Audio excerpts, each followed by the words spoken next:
സഭയ്ക്കും ബിഷപ്പുമാർക്കുമെതിരെയുള്ള അധിക്ഷേപ പരാമർശത്തിൽ ബി.ജെ.പി. നേതാക്കളായ പി.സി. ജോർജിനും ഷോൺ ജോർജിനും പരോക്ഷ മറുപടിയുമായി കത്തോലിക്ക സഭ മുഖപത്രം ദീപിക. മിണ്ടിപ്പോകരുത് എന്ന ഭീഷണിയുമായി ഏത് രാഷ്ട്രീയ അവസരവാദി വന്നാലും ഇനിയും നിലപാട് പറയുമെന്നാണ് ദീപികയുടെ മുഖപ്രസംഗം.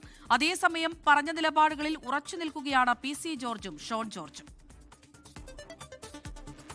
യുദ്ധത്തിന്റെ കാര്യത്തിൽ അമേരിക്കൻ പ്രസിഡന്റ് ഡൊണാൾഡ് ട്രംപിന്റെ നിലപാടുകളെ വിമർശിച്ച ലിയോ 14 മാർപ്പാപ്പയെയും ജോസഫ് സ്റ്റാലിനെതിരെ നിലപാട് സ്വീകരിച്ച 11 പിയൂസ് മാർപ്പാപ്പയെയും ചൂണ്ടിക്കാട്ടിയാണ് പി.സി. ജോർജിനും ഷോൺ ജോർജിനും ദീപികയുടെ മറുപടി.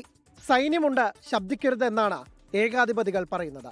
കേരളത്തിലെ രാഷ്ട്രീയ ഭിക്ഷാന്തേഹികളായ കവലച്ചട്ടമ്പിമാരും ഇങ്ങനെ പറയുന്നു. FCRയെ കുറിച്ച് മിണ്ടിപ്പോകരുതെന്ന് ചില രാഷ്ട്രീയ അവസരവാദികൾ പറയുന്നു.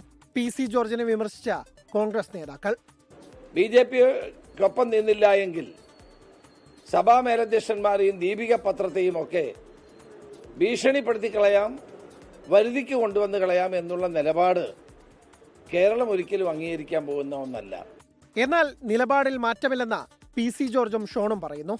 പക്ഷം പിടിച്ചുകൊണ്ട് ഒരു രാഷ്ട്രീയ പാർട്ടിക്ക് വേണ്ടി സഭയുടെ മുഖപത്രമെന്ന വ്യാജേന അത് നടത്തിയതിനെയാണ് ഞാൻ വിമർശിച്ചത്. സഭയായിട്ട് പ്രശ്നമില്ലെന്നല്ല, സഭയുടെ പിതാക്കന്മാരെല്ലാം ബഹുമാനമാണ്. പക്ഷെ പിതാക്കന്മാർ ഈ നന്ദികേട് കാണിച്ച് രാഷ്ട്രീയം കളിച്ചാൽ ഞാൻ വർത്തമാനം പറയും, ഇനിയും പറയും. കഴിഞ്ഞ ദിവസങ്ങളിൽ പരാമർശങ്ങളിൽ അകലം പാലിച്ചെങ്കിലും പി.സി. ജോർജിനെ തള്ളാതെയാണ് ഇന്ന് ബി.ജെ.പി. നേതൃത്വത്തിന്റെ പ്രതികരണം. അത് പ്രതികരിക്കാനുള്ള സ്വാതന്ത്ര്യം ഷോണിനുണ്ട്.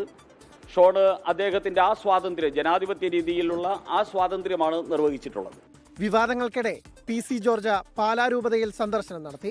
100ാം പിറന്നാൾ ആഘോഷിച്ച ബിഷപ്പ് ജോസഫ് പള്ളിക്കപ്പറമ്പലിനെ കാണാനാണ് പി.സി. ജോർജ് എത്തിയത്. 24 കോട്ടയം.